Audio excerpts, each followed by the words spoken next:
নমস্কার, home cook with পুপু চ্যানেলের আরেকটি নতুন ভিডিওয়ে সকলকে স্বাগত। আজকে তোমাদের সাথে শেয়ার করছি খেজুরের একটা দারুণ চাটনির রেসিপি, তাই ভিডিওটা স্কিপ না করে দেখতে থাকো। প্রথমেই একটা পাত্রের মধ্যে আমি কয়েকটা খেজুর দিয়ে সেটা জল ঢেলে আধ ঘন্টা ভিজিয়ে রাখছি। দুটো বড় সাইজের টমেটো কুচি করে নিচ্ছি।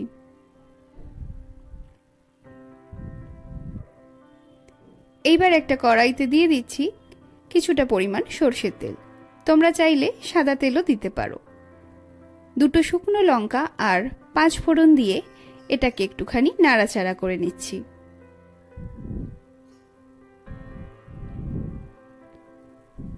ফোড়নের ভাজা গন্ধ উঠলেই দিয়ে দেব কুচিয়ে রাখা টমেটো।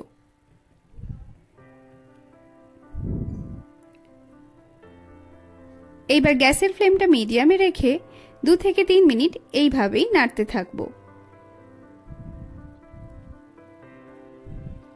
টমেটোটা তাড়াতাড়ি নরম হওয়ার জন্য দিয়ে দিচ্ছি সামান্য পরিমাণ নুন।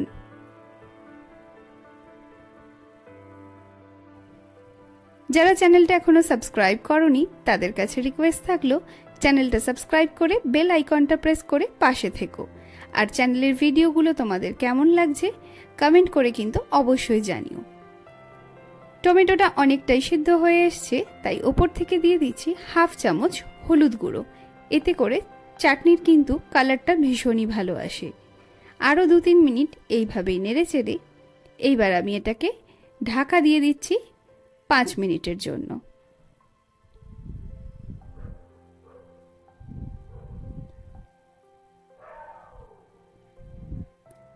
টমেটো একেবারেই সিদ্ধ হয়ে গেছে। এখানে আমি দিয়ে দিচ্ছি ভিজিয়ে রাখা খেজুর।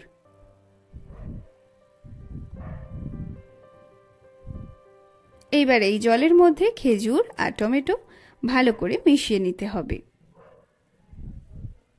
আরও 5 থেকে 7 মিনিটের জন্য ঢাকা দিয়ে দিলাম।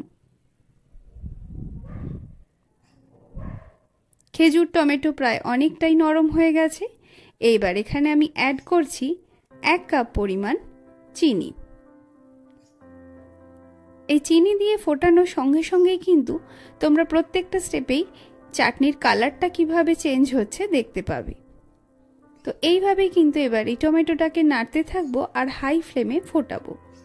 দেখতেই পাচ্ছ আগের থেকে কিন্তু কালারটা এখন আরেকটু ডার্ক হয়ে গেছে। এবার আরও কিছুক্ষণ ফুটিয়ে নিলেই ঠিক এই রকম কালার আর কনসিস্টেন্সিটা কীরকম হবে সেটাও আমি একটু তুলে দেখিয়ে দিচ্ছি।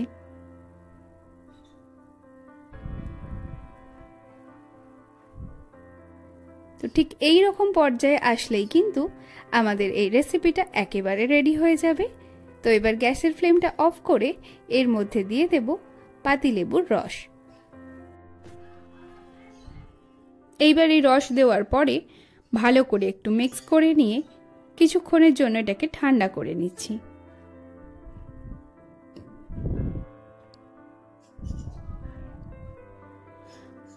আশা করছি ভিডিওটা তোমাদের ভালো লেগেছে। যদি রেসিপিটাও ভালো লেগে থাকে তাহলে কিন্তু অবশ্যই কমেন্ট করে তোমাদের মতামত জানিও। তো এবার আমি এটাকে একটা পাত্রের মধ্যে তুলে নিচ্ছি। এই রেসিপিটা একবার হলেও তোমরা ট্রাই করে দেখো। এই চাটনিটা কিন্তু ভীষণই ভালো লাগে। আর ভিডিওটা ভালো লাগলে অবশ্যই কিন্তু লাইক, কমেন্ট আর সাবস্ক্রাইব করতে ভুলো না। দেখা হচ্ছে তোমাদের সাথে পরবর্তী ভিডিও। ততক্ষণ সবাই ভালো থেকো, সুস্থ থেকো।